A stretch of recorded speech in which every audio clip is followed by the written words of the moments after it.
Hi అండి, నమస్తే. Welcome to Shashi home talks. చలికాలంలో రసం తింటే ఉంటుంది, అబ్బా ఇంకా రోగాలన్నీ దెబ్బకుట్ట, అంత బాగుంటుందండి ఈ రసము. ఏంటో చూసేద్దాం. చలికాలంలో వేడి వేడిగా నిమ్మకాయ రసం చేశాను ఈరోజు.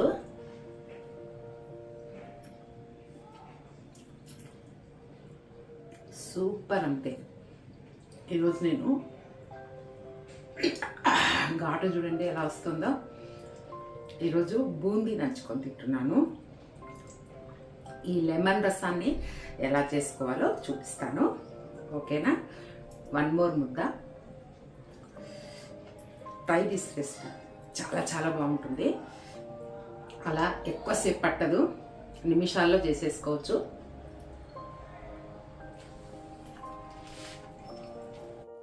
అన్నిటికంటే సులువైన రెసిపీ రసం కదండి.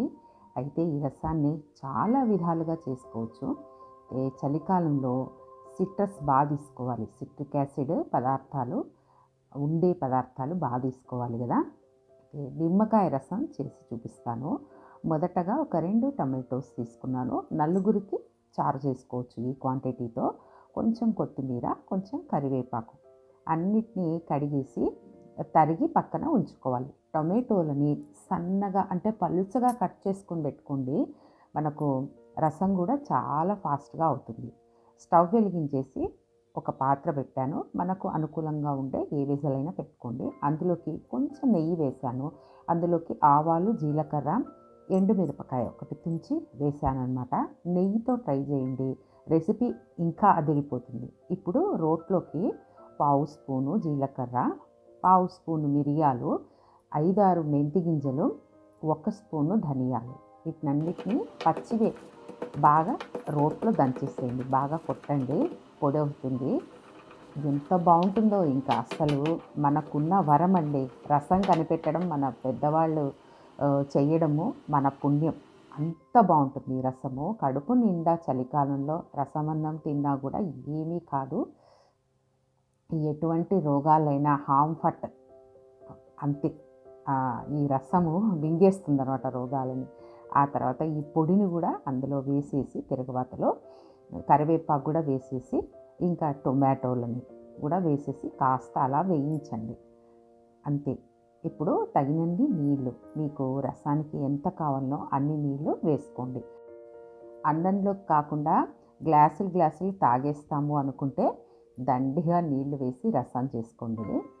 ఇది అన్నంలోకి అయితే కాస్త కొంచెం చిక్కగా ఉంటేనే రసం చాలా బాగుంటుంది. ఒక మోస్తరుగా చేసుకోండి. రసం పెట్టుకోవడం కూడా ఒక కళ అండి.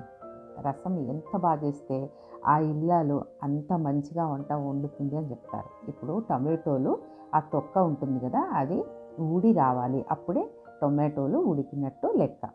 ఇప్పుడు మనము పప్పు కోసము కందిపప్పు ఉడకబెట్టింటాం కదా, ఒక చిన్న కప్పు తీసుకోండి. బాగా ఉడకాలి కందిపప్పు, అప్పుడే రసం అనేది చాలా బాగుంటుంది. ఇది ఆప్షనల్ మాత్రమే. మా ఇంట్లో అయితే ప్రతిరోజు కందిపప్పు వేసి రసం చేసుకుంటాం. ఉడికిన కందిపప్పుతో రసాన్ని పెడతాను నేను. ఆ తర్వాత ఆ పప్పును వేసి బాగా కలిపేసి ఒక చిన్న బెల్లం ముక్క అందులో వేసేయండి. ఇది కూడా ఆప్షనలే. ఆ తర్వాత తగినంత ఉప్పు వేయాలి. రసం 2 రకాలుగా చేస్తూ ఉంటారు. బెల్లం వేసి రసం చేస్తుంటారు, వేయకుండా కూడా చేస్తుంటారు. రెండూ బాగుంటాయి. నేనైతే బెల్లం వేసి రసం చేస్తాను. సూపర్, డబల్ టేస్ట్ ఉంటుందన్నమాట. ఇంకా బాగా ఉడికించుకోవాలి. రసం ఎంత బాగా ఉడికితే అంత మంచి టేస్ట్ వస్తుందండి. ఇందులోకి వెల్లుల్లి లాంటివి ఏమీ వేయకండి.